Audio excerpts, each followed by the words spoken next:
All right, folks, welcome back to another Bellied Up podcast here with Charlie. He's got some pull tabs. I do, Miles. We're going to have some winners today. And as he's doing that, we just wanted to say what's up. Winner, dude. I won $1. $1. Nice job, That's Charlie. That's what's up. Nice of you to ask if I wanted to buy in. Here, you can have one. Charlie. Yes, Miles. Right before this, you were taking some photos of that nice merchandise that you have. Yeah, thanks for noticing, Miles. This is the Brandy Old Fashioned shirt. Check that out. You're drinking a Brandy Old Fashioned, learn how to make an Old Fashioned on the shirt. It's got all the directions on the back. So, you can get those over at mantwogmint.com. Thank you for asking, Miles. Yeah, and it's starting to get to be holiday season, so I figured we'd talk about our merch a little bit. I got some stuff over at oubetcha.com. I'm wearing the Boys Are Buzzin' hat. Nice. What do you think? Since 1987. Little vintage version, 1987, Boys Are Buzzin'. We got a bunch of other stuff. We got... this Boy's Buzzin' got another winner. What else you got Winner, chicken dinner. What else you got on there, Miles, with the holiday season? We also have a That Doggle Hunt shirt and hat. Nice. Yes. Nice. Very good. And so all sorts of stuff. So if you guys are looking for Christmas gifts for the husband or wife or boyfriend or girl, anything, or maybe a gift for yourself, head to oubetcha.com or bandwalkminute.com. Mantwogmint.com. Yeah, and we've also got tour dates out there. If you want to get someone come to a show, we got some tour dates.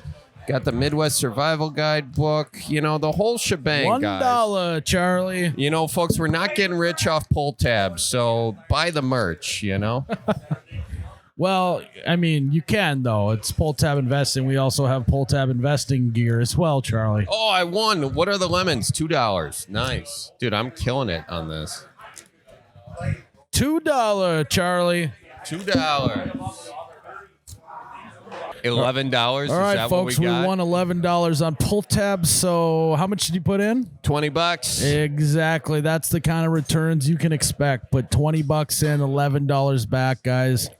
As always, you got to be pull tab investing. Hell yeah. You can't have that money sitting underneath your mattress. It's not making you any money. No. If it's not moving, it's not making. Yep. If it's not moving, it's not losing, folks. Make it to a local bar.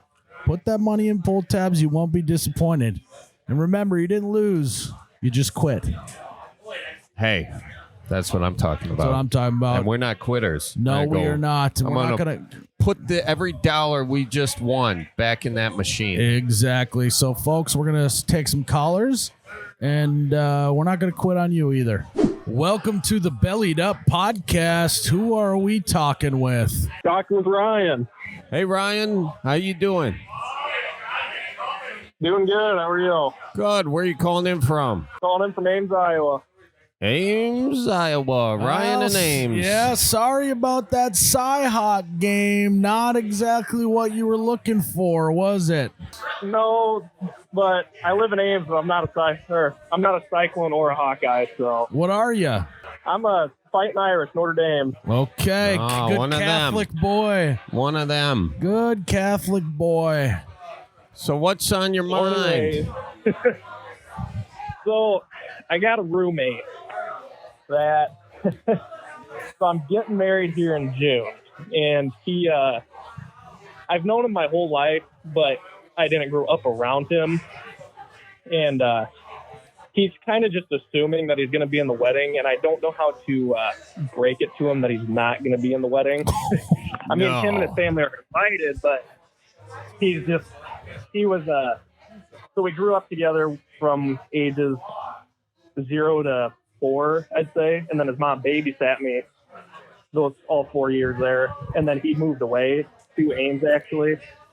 And then, 18 years later, I moved down to Ames and ended up living with him. So now he just kind of assumes that he's going to do something, but he's just, Here's a question. I don't know how to break it to him. Here's a question. Would he have been in the wedding if you guys didn't live together? No. Okay. All right. This is a tough situation, Charlie. Yeah. You live with the guy. Yeah. He thinks he's going to be in your wedding. You're looking to break it to him that he's not going to be in the wedding. What is the real reason why he's not going to be in the wedding? Let's get that on the table first. So the big part for my fiance and I is that, how do I put it? Like, I want people there that know her as well and like can relate to her. Because we started dating junior year of high school. And so I got my two brothers are going to be they're going to be my two best men. And then I got three of my, childhood buddies. And they've all known her too because, we've been going to the same school since 5th grade. And so they all know her. He's never met her until I moved in. And so I want people up there that, know her as well as they know me. Yeah, but it's also a good way for him to get to know her more too, Yeah. Okay. Yeah. We're not going to let you glaze over the fact you have co-best men too, by the way. Is that true? Yeah. What's the deal with that? Yeah, they're both. So he's doing co-bridesmaids as well. So both of her sisters are going to be her maids of honor. And then she's having her 3 roommates that she's been best friends with for years now. And so I decided that I'm going to have my 2 brothers as well be the co-best men. So everyone gets a participation trophy, Charlie. Why don't you make your dad a best man? Yeah. Why don't you make the rest of your groomsmen a best man? Why don't you have the DJ be the best man? Why don't you do all that? Where does it end? Where does it end, Charlie? I had co-best men, Miles. Did you really? Yeah. What is going on? I had the wise men. I had all my brothers do it. Because I didn't want to make a decision. Yeah, I call them the wise men. And Ryan, be honest with me. You know that you like one of your brothers more than the other. Which one is it? If I had a gun to my head and had to pick, it'd be my so I'm the oldest of the 3. It'd be the middle one. So the one that just graduated high school. Boom. There you go. Now you have one best man. Now have your bride pick her best gal. And then you guys got you got an easier thing. Less speeches at the wedding. That's true. Yeah. Well, that's what. So I'll just call him the oldest of the youngest brothers. He hates giving speeches. I mean, he's got, he just gets stage fright real bad and he hates giving speeches. And so he just got done with basic training for the Air Force. And so he doesn't know I'm going to have him be one of the best men. And so he's going to hate it when I ask him, because that means he's going to have to give a speech. And Well, you don't have to ask him. Yeah, and you got 2 best men, so you can just have the other one do the speech, and he doesn't need to do it, Yeah, that's what I'm thinking. All right. Well, sorry I got distracted there. It's just kind of it's a pet peeve. Yeah, it's kind of a pet peeve. So back to this deal of telling your buddy that he's not going to be in the wedding. You know what you could do? You could do what my sister did to me and ask him to be an usher. I did think about that. Yeah. Okay, well, let's role play it, Charlie. Yeah, sure. So, Ryan, you be Ryan. Charlie, yeah, you be his roommate. Okay. And let's walk it through. Tell us how scenario. How are you going to tell him? Hey, Ryan, how's it going, man? You wanted to talk? Yeah, so I got some bad news for you. What's going on? Is everything okay? Yeah, so the old lady and I were going over the wedding. Which old lady? With Time out. Can I be I be your roommate's girlfriend? He doesn't have one. Okay, well, we'll pretend. Hey, I just got done from work. You guys are talking about the wedding? Oh, yeah. Hey, this might be the moment. Oh, you think he's going to ask? Why else would he bring up the wedding? But he said he had bad news. Oh, well, it's probably bad news because the DJ backed out. They got to find a new one. Oh, do you need a new DJ, Ryan? Yeah. I've got some connections, man. I will do anything for you. All right, Ryan, hey, tell him to give you the bad news first and then give you the good news. What's the bad news? But, as one of your groomsmen, I'm going to make any bad news be good and just lickety split. That's why you'd be a good groomsman, honey. I know. Because it's so exciting. Okay, sorry. I'll go in the other room. Right. Okay. This is your guys' moment. Yeah. Okay. Nice seeing you. Okay. Love you. I love you too. Okay. Well, so what's going on, man? So I got some bad news, but I've also got somewhat good news. Which one do you want first? I can give you either or. You know what? Let's get it out of the way. Give me the bad news first. You're not going to be a groomsman. I hate to break it to you, but you're not going to be a groomsman. Oh, was it because I left the cupboards open? No. Was it because I didn't replace the toilet paper? I swear, I'll replace the toilet paper. I mean, I thought the paper towel was going to work just for a week, but no, I got it. I'll go get the toilet paper right now, dude. Yeah, it's so Kaylee and I were thinking that you just her. You've only known her a little less than a year now, and all the other groomsmen that I'm going to have, they've known her for 10 plus years now, including my brothers. And so it's just one of those things. We wanted people that, have known both of us for, forever. And you've only known, I mean, granted, I've known you for 23 years now, but you haven't known her more than a year. I mean, is this, hope that's not, is this, oh, congratulations. No, babe, it's not what he just said. Wait, what? He said I can't be his groomsman. Ryan, you said he can't be a groomsman? Yeah, he said, because I don't know Kaylee. I haven't known her long enough, but you've known him for like ever. I know. I've known for Ryan. Like, I tried to get to know her, over those. I couldn't help it that I moved away. It's not like you're asking to be a bridesmaid if you don't know her. Yeah, what the hell? Best, groomsman, not the bridesman. You've known him just as long as his brothers. You might as well be a co-best man if I'm calling my shot. I gotta tell you, Ryan, this is kind of disappointing. Ryan, okay, I think I know what's going on, honey. I got this. Okay. Is it your fiance? Is she doing that thing again? No. No, this was 100% my decision. It's your decision. Oh, well, what's the good news? We're probably going to have you end up being an usher. So you'll be in the wedding. Probably. You'll come to the bachelor party. Honey, this sounds like a consolation prize to me. Probably. Like, you're not even sure I can you're not even sure I can work on your wedding day? Well, we're not even. We haven't even gotten that far in the wedding planning yet. So you don't even know if I can even be an usher, honey. I think he has to move out. I think I can't come over and hang out with him here anymore.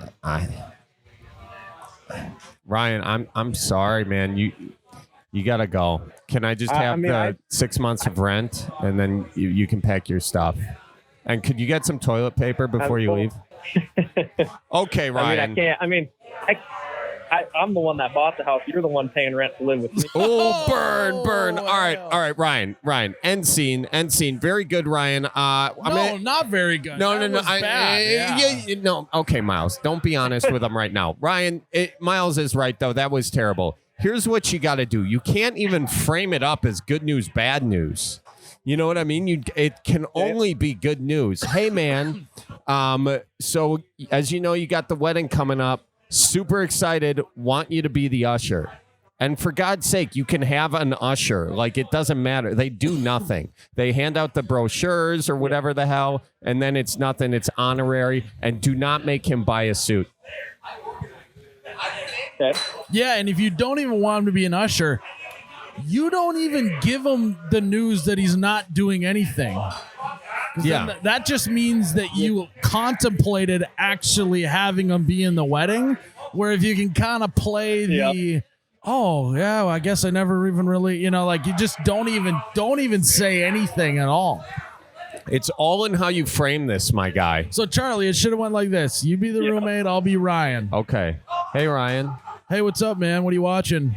I'm just watching this National Geographic thing. Did you know that deer mate like this? No. Hey, what? You want to sit down and watch this for hours and not say anything? That'd be great. Yeah, let's do that. That's how it should go. It shouldn't even be brought up. Boom. And then just let him... See. Yeah? What's that? Go ahead. Well, so here's the thing is, he's the one, it's weekly. He'll ask me like, hey, have you decided on your groomsmen yet? Oh, brutal. Oh, brutal, dude. You left that detail out. He also thinks he's in charge of the whole planning the bachelor party too. That's even though I've already. Dude, what's so bad with putting this guy in the wedding? Honestly, Yeah. he seems like he's your biggest fan. Yeah. It's like, what's wrong with that? Toss him a bone. Like, what would be so bad if he was a groomsman? What would be bad about Worst thing that would happen. Get violently drunk. Oh. There is some layers here. Yeah. Charlie. First of all, dude, you think he's... I don't know personally if I would want him up there backing me. Like, Damn. he- God. That... Now, did I you... live with him, and there's a lot. What's that? Yeah, I was just going to ask. I think... Is a lot of this related to your time living with him? Did you not know he was like that big of a drunk until you lived with him, or did you know before? Yeah. So it started with when I first moved to Ames down here. He lived in Des Moines, and so I didn't live with him, so we're hanging out all the time. But I never saw the state that he lived in, and so then after we signed the lease agreement, or after he signed the lease agreement with me, and then we moved into this house that I bought. I went to go help him move out of his apartment, and I walked in, and I instantly regretted my decision. Oh, what Just seeing the state that is. Yeah, he's a messy fella. Oh yeah, I mean I could send you guys a picture right now of what our place looks like, and it's. Did you get engaged to get out of this roommate situation? No. Okay, No, a little bit too long of a pause but. No, we were engaged before we moved in together. Oh, before you and Ryan did. So, I mean, you could consider things like a pitch count, put him on a pitch count if you're worried about him getting too drunk. But also, yeah, it's, a wedding is about loving people unconditionally. And it sounds like you got a lot of conditions for this guy. Yeah. Are you even going to invite him to the wedding? Oh, no, for sure. His family's invited. I'm sending them an invite, but I just haven't. I mean, his parents are my parents' best friends, and they've known each other for damn near 40 years now. My parents and his parents, and yeah. So they're invited. They were no questions asked invited. It's just the whole groomsmen wanting him up there with me on the. You do realize stage. that he's going to get even more hammered at the wedding once he finds out he's not the groomsman. Yeah, maybe he'll be on his best behavior if he knows that he's got to do his duties. Yeah, maybe that's true. I didn't think about that one. Oh, you're in a pickle, my guy. You are in a pickle. Yeah. You're gonna. You know what? Life is about hurting people's feelings sometimes. So you're gonna have sometimes to. So. No, yeah, just stick to your guns. I think all you do is you pitch it like a good thing. Hey, man, I just need someone super responsible to be the usher. I was hoping that would be you. Okay. Yeah. Don't even think. Yeah. Don't even mention the groomsmen. Just go straight with the good news about the usher. Say, sorry, you can't be a groomsman. That would be a disaster. Just be excited about him being the third usher. Okay. He is going to bring it up, so I think what you could say is like, oh, your fiance only has, X amount of people, 1, 2, 3, 4, 5 spots, and you wanted to find the people that knew your fiance the longest, so you just went with them because it just made the most sense. And, he probably won't buy it. It'll probably ruin the friendship, but, it sounds like you don't care anyway. Yeah, I'm to the point where I'm ready to just end it and cut ties and move on with life. So yeah, but I'm a person. I still care about him. He'll still be a friend. But if you're trying to cut ties, just don't even give him the ushership either. Yeah. Well, glad it's you and not us. Yeah. That'll be a tough one, but we all have to do this stuff in life. This won't be the first time, won't be the last time, so just view it as practice for the next time. All righty. For the next time. Yeah, you're going to have to do something like this again, I'm sure. Hopefully not get married again, but, Oh, I thought that's what you're saying. No, I'm just saying, That's what I thought. Here again. Nah, I mean, I hope not. you're gonna have tough conversations in life. Yeah. That's all. Just remember, you could be like Charlie, and all this may mean nothing anyway. So. Oh, I'm laughing on the outside. I'm crying on the inside, Miles. You know, that was a good one, though. That was one of your better burns. We should do a bellied up supercut of Miles's marriage Bellied burns. up burns. Yeah. Bellied up burns. Well, good luck on it, man, and congratulations. Don't let it overshadow the overall happiness that you got here, and just rock and roll. Yeah. I mean, we're expecting almost 450 people at the wedding right now. So, I mean, what's one more, I guess? Okay. Is it too late to advise against that? Or 450 people? Yeah. What are you having this at Lambeau Stadium or what? Lambeau Field, first off. No, we're so I think we're doing the math. 120 of them are my side of the family. The rest are hers. Dude, that's like so many people. That you are. Is it too late not to do that? Well, our starting was 530. What the hell? And we worked it down to. You got to keep working that down. I don't even think I know 530 people. I don't even think I have that many Facebook friends. Yeah, dude. I mean, you guys could probably buy 2 houses for that. Is this going to be a spendy wedding, or are you doing it in a barn or something? Well, so we're doing it in a small community center. I want to say small. It fits 520 people, but we got it for $1,200 is what they're charging us for the bar to rent it for the entire day. Is it? That includes the bar. Is it? It's open bar? No, it's not open bar, but they supply the stuff and then you just buy it. And they keep the money obviously, but it's not open bar, but it's for their services for the bar, everything. So we're kind of saving money on that end, but yeah, I think you need to do less worrying about whittling down the groomsmen and more worrying about whittling down the whole guest list, if you ask me. Yeah. Well, that's what I said. If we're going to have that many people, I said what we need to do is instead of having like a gift registry, we just need to have a honeymoon fund, and then all the people that show up just put money towards the honeymoon fund. That way we don't have to, pay for our honeymoon.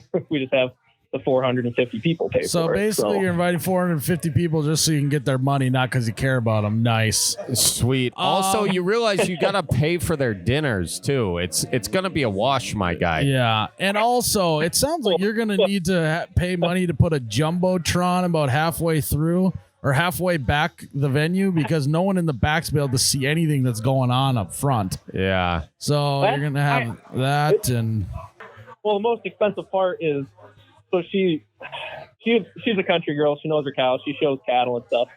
And her one non-negotiable was she either wanted brisket or prime rib for the dinner. And so we've already, paid the bill.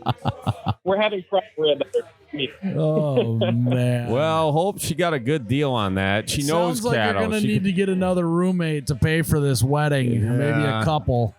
So that's what it wasn't for the job I have. I don't think I'd be okay with that. So oh, man. What do you do, dude? What do you do for a living? You investment I'm an banker?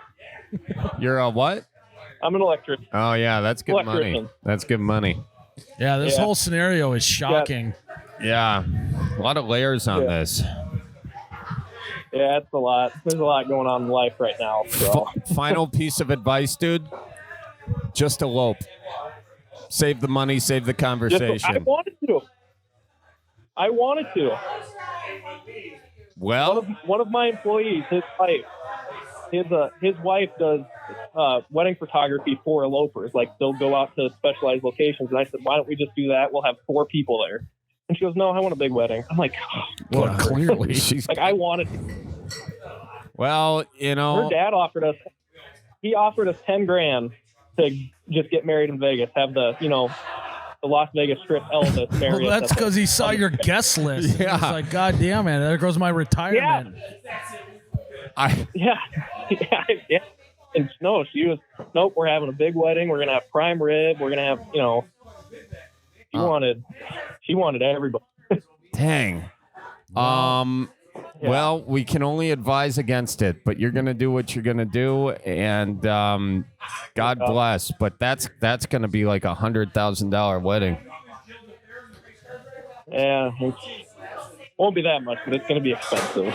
I mean, Well, good luck, man. Congratulations. Thank you.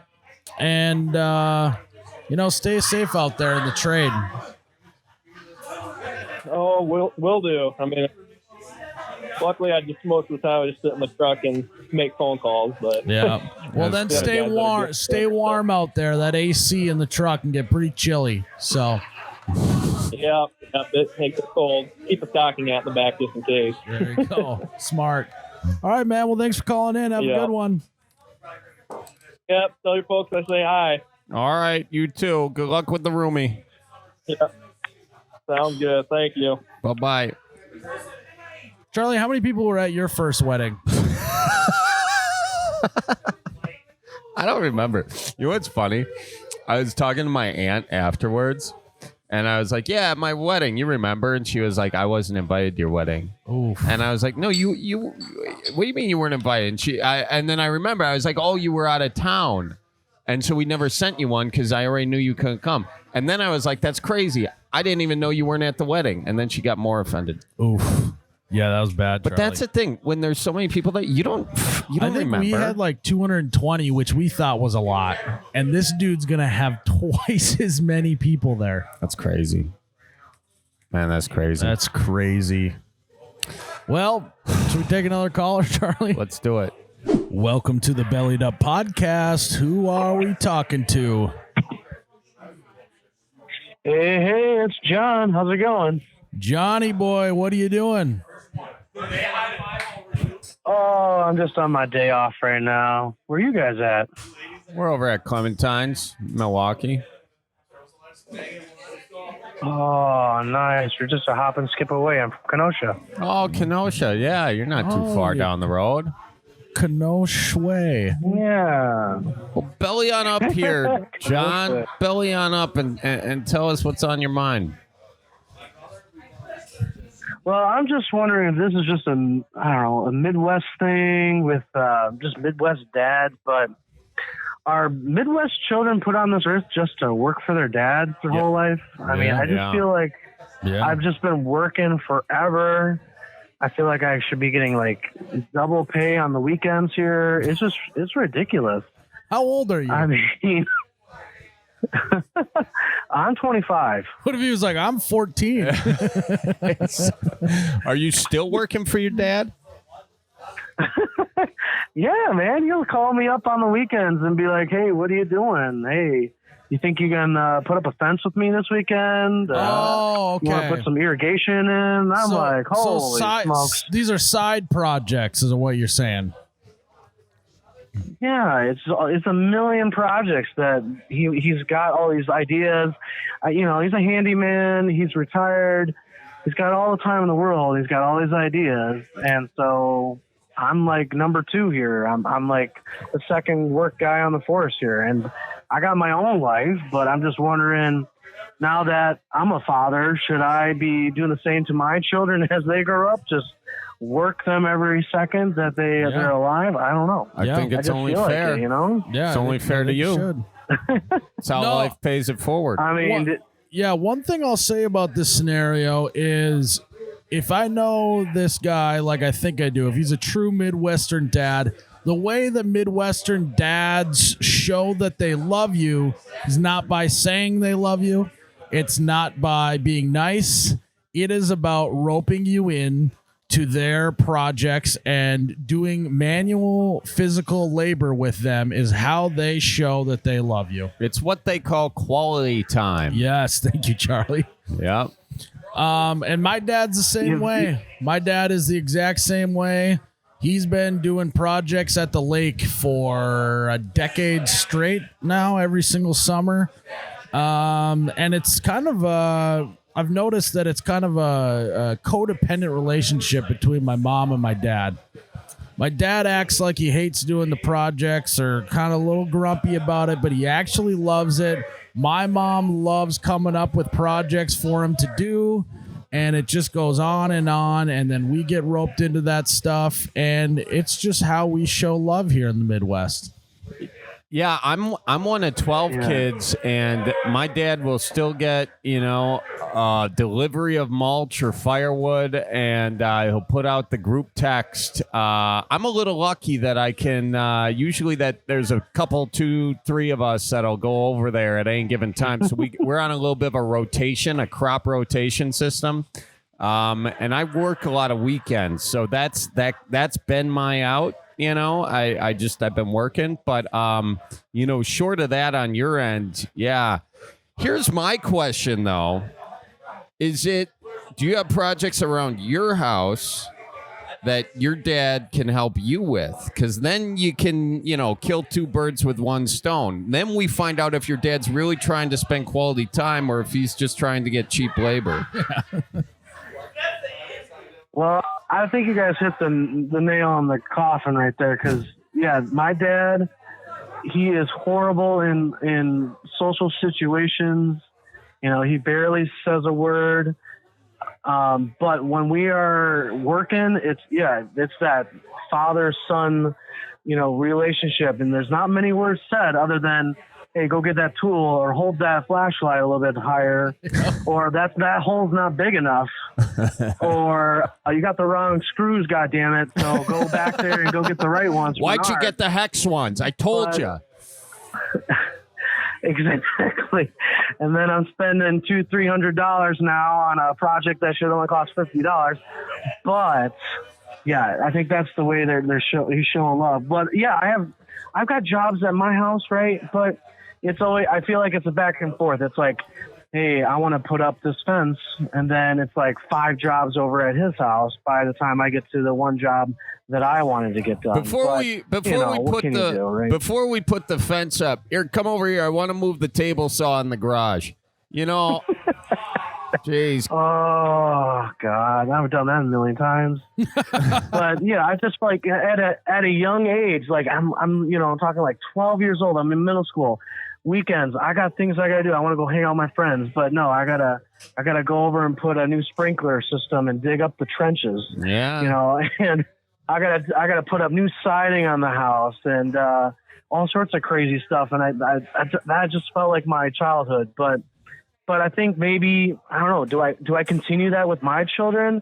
Is that a good way to build a relationship with my children now? Is, hey, we're going to be doing all these jobs around the house just like I was doing. I don't know. Well, the other end of it is if you don't do any of that with your kids, they don't know how to do any of it. And then they're the person that's always spending money their entire lives trying to hire people. People are taking advantage of them because they don't know the way to do it. Well, there's only 2 options for your kids, honestly, Charlie. What's that? Either you work them like your dad worked you, or they get into drugs and they go to jail. And your dad is just preventing you. Every day you wake up without a drug addiction, you thank your dad for working your ass to the bone. You could have been smoking weed behind the wood shop at school on the weekends, but instead you were working. You turned out to be a pretty good citizen, don't you think? Yeah. Oh, God. I guess. I am a pretty clean person, I guess. So maybe deep down I should have been, applauding his efforts. Yeah, maybe you're right. Yeah. It's kind of like, how do you stop drinking, Charlie? You don't go to the bar. Says 2 guys sitting at the bar. Yeah, I'm not saying you do that, but if you theoretically wanted to stop drinking, I don't know why, that's what you would do. That's one way to do it. Bar. One way to do it. So how old are your kids? Oh, they're young. They're 2 years old. Oh, that's old enough to start moving. So they got some time. No. Yeah, no. I'm like every. They don't got time. They got to start now. Yeah, exactly. Every time I'm doing dishes, I'm just thinking, God, a couple more years. I'm getting a little Jimmy up here. He's going to be washing these dishes now. Oh, yeah. Can't wait for him to start mowing the lawn. It's going to be good times. Yeah. I can't wait to pass the torch. Exactly. You got to get your investment back on those kids. Exactly. It is an investment. Right. Also, sure. I got something I want to... Well, go ahead. Hold on. What do you do for a living? Go ahead. I work at a warehouse. Okay. They say if you were self-employed, you then can write your kids off on taxes. Having be an employee of the company, you get like 13 grand a year or something like that. Pretty smart. That is Pretty smart. Yeah, so that's another good way to do it. But anyways, what were you gonna say? Oh, I just have something that I want to buy, sell, or trade. Nice. Hey, is that a table saw? Oh, no, it's about 15 pounds of wallpaper I just took off with my dad. So if anybody wants to buy 15 pounds of wallpaper I've stripped off the kitchen, plaster that on someone else's house. It'll sell for about $3. Do you get a good tear on it, or is it all stripped up and everything? What do you mean? You're trying to sell used wallpaper? Yeah, that was the last job I got to do for the last, 2 weeks now. Is stripping wallpaper off of his kitchen because he's redoing it. So how do you get they're wallpaper? scraping away. How do you get wallpaper off that's still usable? You got magic? What's going on? Dumbledore show up? Oh, no. I'm not going to say it's usable. I don't know what you would use it for, but if anybody needs any used wallpaper that's, half destroyed with a bunch of chemicals, yeah, I got it. Dude, I took off so much wallpaper as a kid. Let me ask you this. How many layers of wallpaper was there? Did they wallpaper over the old wallpaper? Was it one of those jobs? No, it wasn't one of those jobs. Thank God. It was just the outside layer and then the glue layer. The glue layer. But the glue layer. It's the worst. The glue layer wasn't taking any of the chemicals. So I had to buy what diff or something like that. 3 coats of that. Finally was coming off a scraper. Broke a couple of scrapers. Yeah. Some plastic by ones. slamming them against the wall. Ridiculous. I think I know what happened here. What? His dad told him to take the wallpaper off nicely, kind of like your grandma telling you not to rip the wrapping paper on Christmas so she can reuse it. Yeah. He's like, that's good stuff. We can reuse that. You better take that off nicely. And it's like he's just chiseling, and finally it ripped. And his dad got pissed and said, I'm not dealing with all this wallpaper. You got to get rid of it. And now that's how he's ended up with it. Yeah, his dad got mad. Yeah, well, I don't know. We're trying to update this house, and it's typical Wisconsin. It's the wallpaper with faded flowers, and it's yellow, and before it was white, and it got wood paneling everywhere. We've got some carpeting with leopard stuff from the 70s, just ripping this whole house apart. And this is your parents' what were they home? thinking back then? This is your parents' home? My parents' home. How old are your parents? Oh, they're up in their 60s. I think you got to kind of maybe have to talk with them and go, hey, do we really need to update this house for you? I don't know. You don't got coming back into style. Yeah, that, or you don't have that many years left. Can't you just live with what you got for a while? Oh my God, 60? They got 30 more years. 40 more years. Guy I went pheasant hunting with, he's like 80 some years old, and he showed up and he had new boots on, and the guy said, "What the fuck are you buying new boots for at your age?" Well, I will say this. All our folks go, and when they do, you're going to be wishing, you had one more day to be pulling off wallpaper with them. Yeah, you wish you had one more day of verbal abuse holding that flashlight, Yeah. Yeah. The PTSD is sinking in, guys. Yeah. It's sinking in. Yep. Well, the short answer is you had to work for your dad. Your kids are working for you. That's the way it goes. And if they and you don't want to hear any back talk about it, and hold the damn flashlight straight. And who turned the heat up? If you're cold, put a sweater on. There you go. God, yes, exactly. I thought, I was thinking it, so I'm glad you guys reaffirmed it for me. Hell yeah, man. Well, we appreciate you calling in. I don't know if we're going to have any listeners that want 15 pounds of used wallpaper, but you never know. So if there's anyone out there looking for that. I'll just put it on the side of the road. I'm sure it'll be gone in 2 days. Yeah. Somebody will pick it up. So Someone will scoop that. That's how everybody does. Well, man, thanks for Well, calling I appreciate it, boys. Tell your dad we say hi. Thank you very much. Oh, we will. Real good. Watch out for deer. You too now. Isn't it quite amazing, Charlie, how we all just live the same life? Seriously. It's just the world keeps turning and everything is the same. I'm very thankful that there are 12 kids in my family. Growing up as the second oldest, always the guy. I got a job so I could start getting paid for the work. Yeah. That's why I got a job early. One of the projects my parents had me do at the cabin, they have a back garage with an upstairs. It looks like a barn, I've basically. Seen it. Yeah, I've been there. Well, we the upstairs already had some sheetrock up, but they wanted to insulate it. Uh-huh.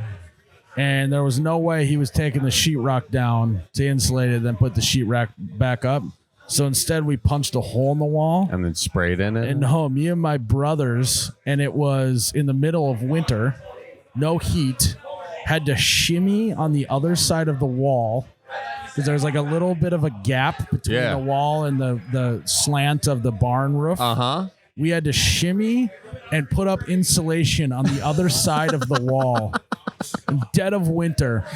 And he had this like little space heater that would only heat that corner of the room. And then at the end of the winter, as we were doing work up there, he brought out this propane heater and he lit it up and it made everything hot and we got sweaty. And it was like in March when we didn't need it anymore. And we're like, what the where was this thing when it was -10 out and we were shimmying behind the wall? So that call was very real for me, Charlie. Yeah. No, I had the wallpaper thing, man. We redid like my grandma's house. We got all the wallpaper, the carpeting. The worst is carpeting, I think. Really? Taking carpeting out and then getting all those nail boards that they have lining the entire perimeter of the room. And then also not trying to scratch the wood floors. Yeah. So the whole time, don't scratch the floors.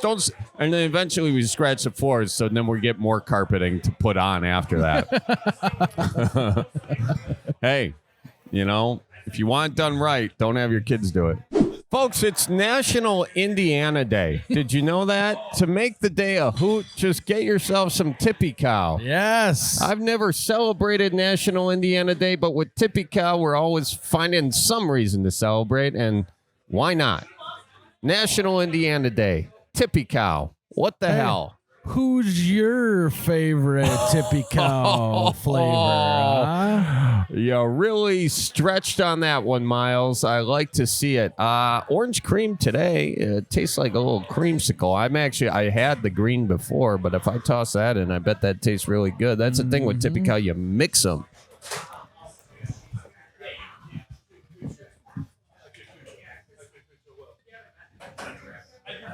Taste it. Little shamrock action, little orange cream. Orange. Oh, you know what? It's the Irish way to do it. We got to do that on St. Patty's Day. Mix the orange and the green. No, the Irish Charlie, color. It's Indiana Day right now. I know, but I'm just thinking ahead.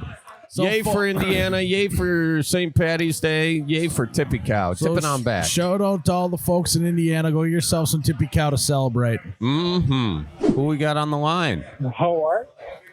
Hi, Charlie. This is Evan. How are you? Evan, I'm doing good. How are you? Yeah, I'm good. Nice to hear from you boys, eh? Nice to hear from you. Are you in Canada? What's going on? Calling in from Buffalo. Sorry. Close enough. Damn near, yeah. I'll look at Canada from my bedroom window pretty much. So, I got a question for you. Need some relationship advice a little bit. Relationship advice. Well, you came to the right spot. You did.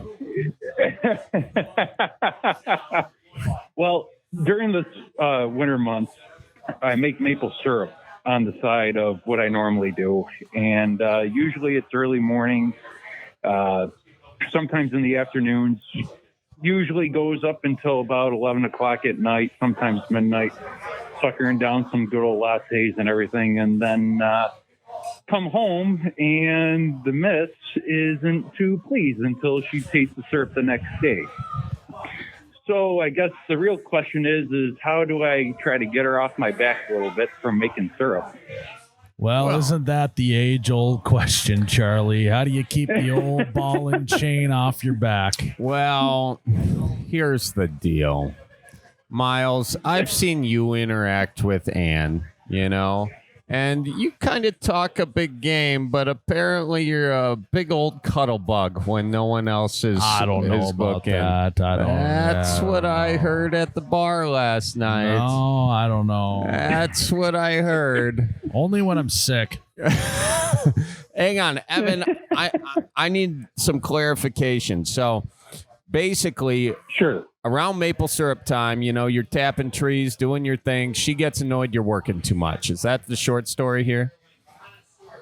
Long story short, yeah. Okay. I'm a funeral director by day and then maple syrup producer by night, pretty much. Oh, you're a Okay. funeral director. Let's hold on with that. We're going to dive into that in a little bit here.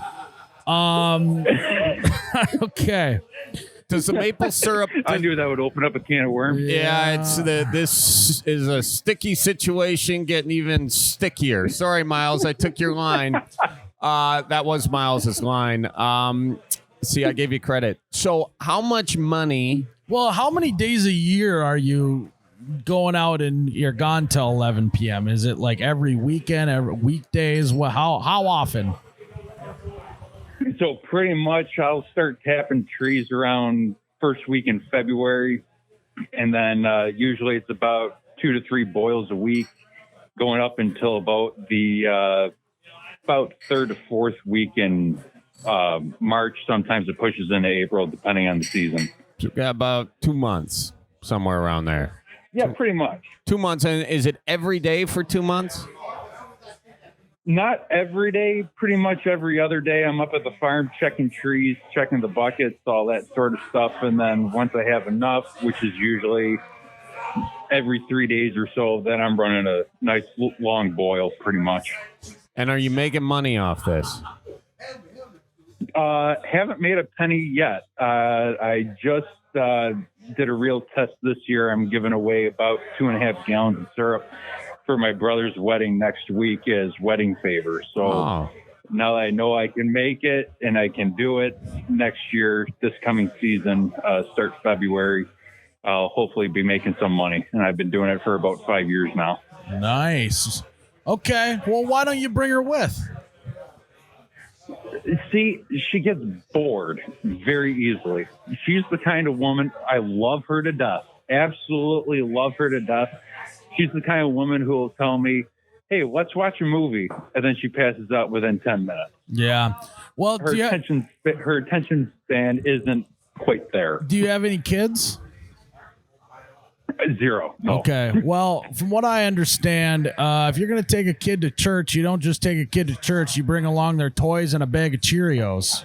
True. So you could think about that option. That could change the game for her. If you got a little mini iPad in there and a bag of Cheerios, might not be as boring. What does your wife like to do?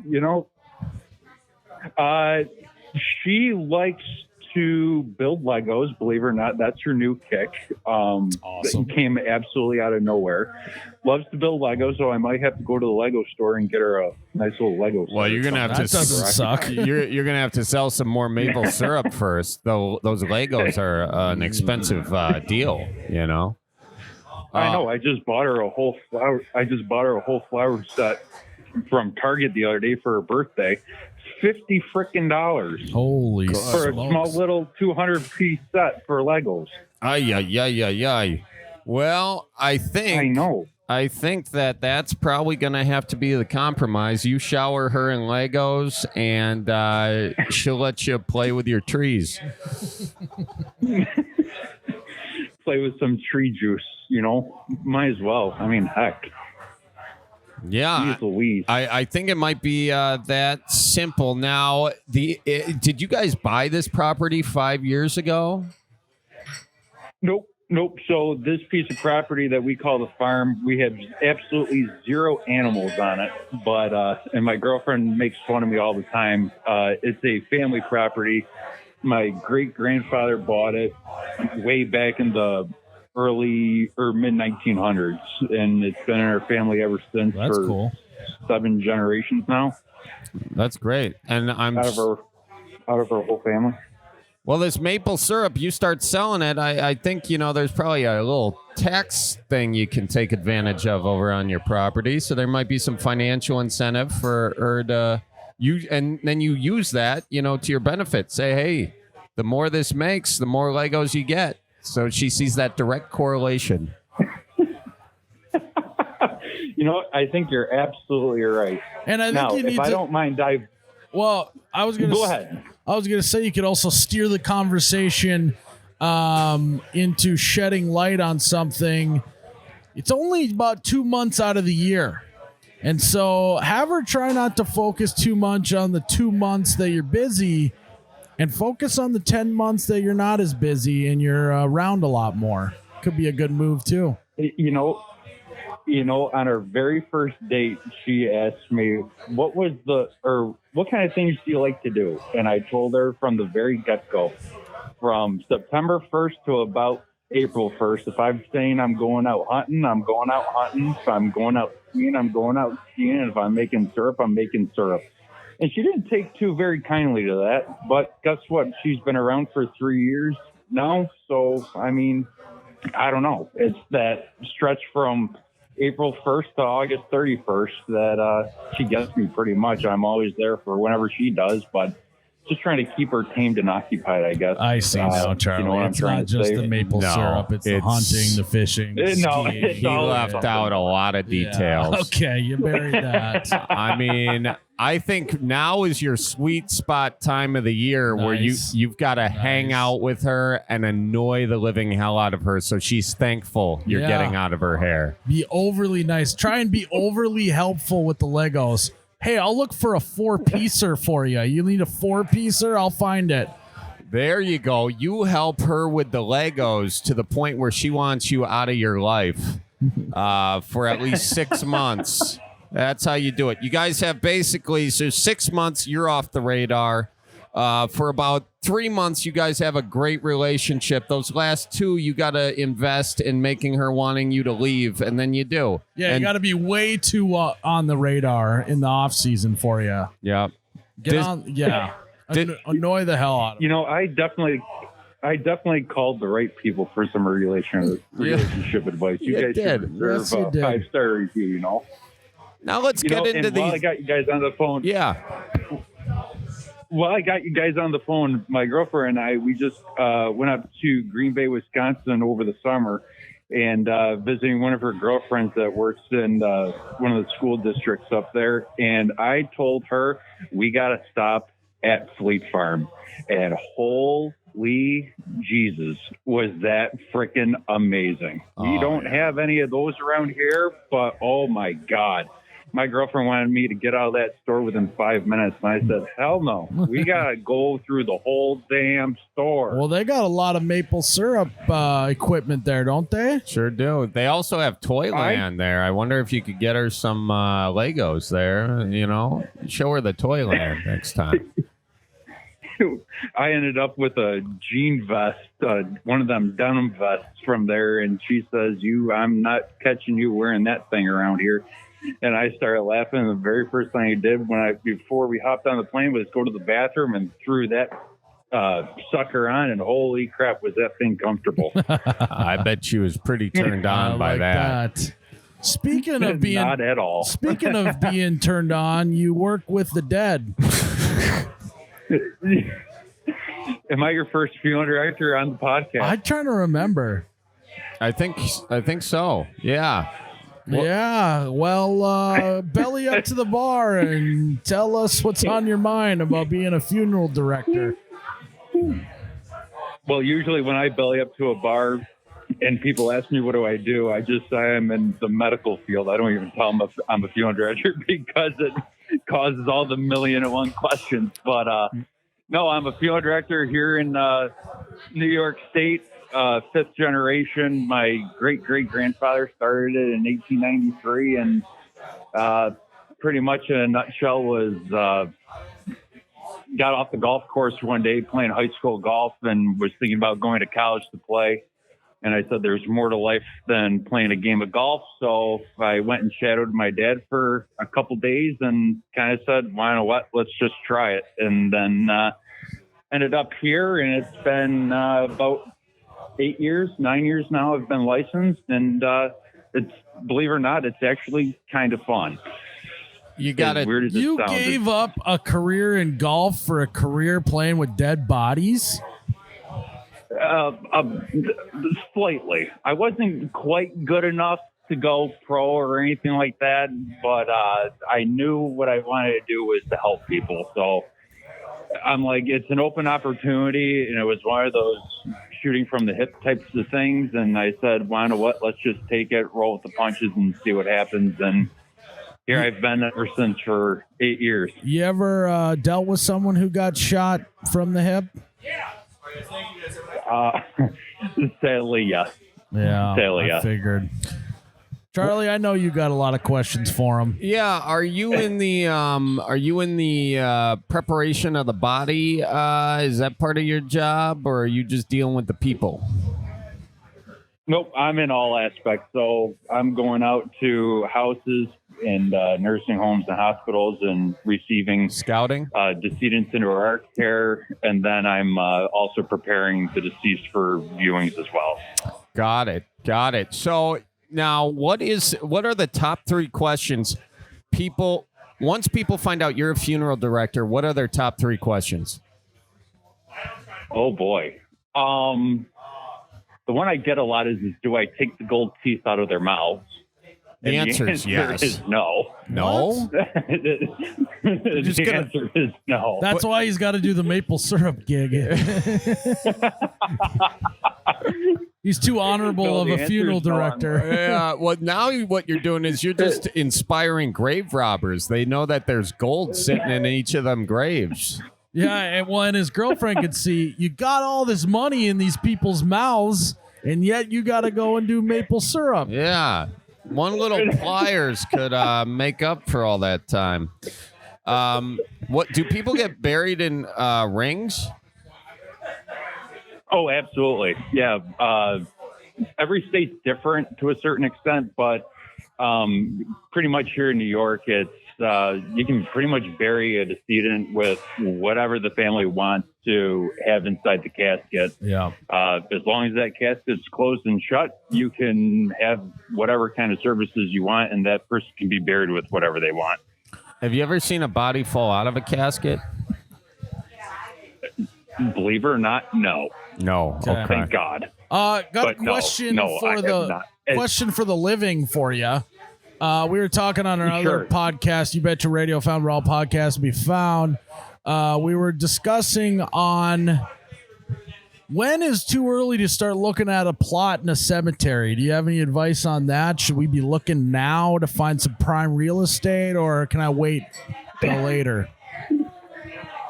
Well, here's my experience. It's never too late to do anything. And there's 2 things that you'll never escape, and it's death and taxes. So my piece of advice is if you're thinking about being buried in a cemetery, buy your plot now. That way it's cheaper in the long run because you can prepay everything all set, ready to go right now, not pay a single penny more when your time comes, and it's going to be a lot cheaper now than it will be in the future because one thing God ain't making more of than its land. So yeah, when are they gonna? Do you think these cemeteries are going to be around for a while? I mean, people can't just keep dying and throwing them in land, right? That's got to be going away. Cemeteries. Well, here in New York, what they just started doing as of January 1st is what they call body composting. Oh, and yeah. Our governor signed it into law. But the problem with that is that nobody really knows what the whole process is. And apparently this is going to be the next big up and coming thing instead of cremation. Is going to be all this body composting stuff. And what they're realizing with some of the tests that they've done with it is it takes about 2 years for your body to become into soil, but then that soil is contaminated because of all the medications that all these people are taking. Oh. So it's not really even composting at all. It's just disintegration, Yeah. pretty much. And then with the bones, they can't even crush up those bones like what cremated remains are, because those bones are still soft. They can't, the cremulators that these crematories are using, they can't even crush up any of the bones. Yeah, it's probably Through body compost. it's probably good you tell people that you're just in the medical field when you go to a bar after hearing that. Yeah. So what's the best way to go? The best what people are doing that for the planet? Is that the deal? Say that again. Are they doing that for environmental What's the reasons? best way to die? Well, what's the easiest way to get rid of your body when it's gone?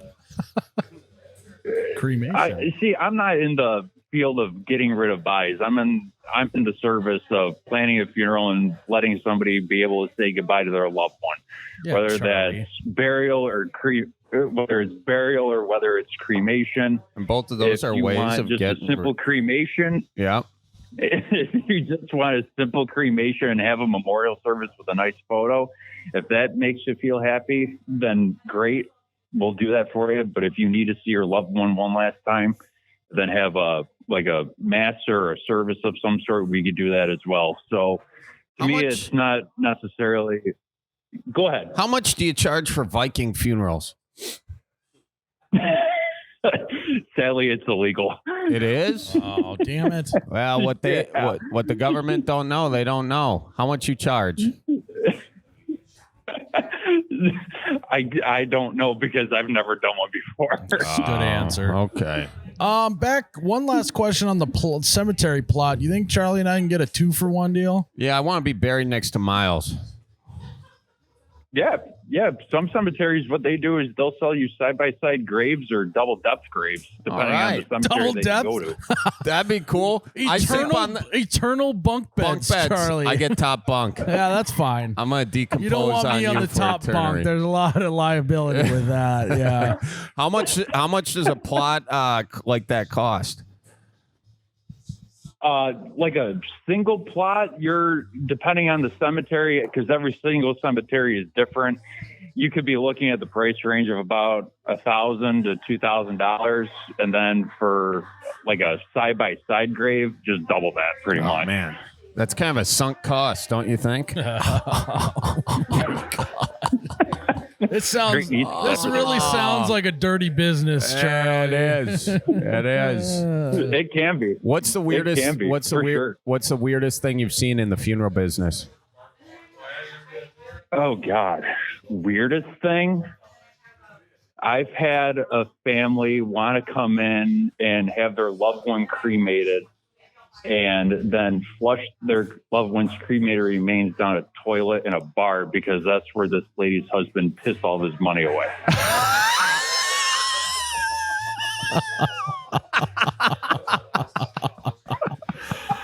Oh, what a bird, dude! I really hope Ann doesn't listen to this because that's what she's gonna do to me when I'm gone. I love that resentment. Did you do it for him? No, all I did was I picked up the loved one, just met with the family, had the loved one cremated, and then handed back the cremated remains to the family. Whether or not they actually did that or not, I have no idea. Don't want to know. Don't need to know. Did they give you a Folgers tin for the ashes? I've had people actually do that before too. Yeah, I've had people do that before. Stick me in the coffee can or in the cookie jar and put me up on the mantle. Yep. That's fun. That's fun. That's a good story. Got any other humdingers? I don't know. I mean, I get a lot of weird requests every now and again, but nothing.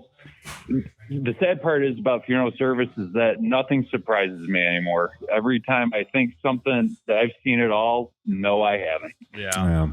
No, I haven't. Same with the bar industry, I think, Charlie. We've seen it all. You know, no, we haven't. I think if I go, I'm gonna say, cut me up and spread me around. You know what I mean? Like the organs. Get the organs out. right? If you're an organ donor, do you just stuff some pillows in there, or how does that work? Nope. No. Nope. Nope.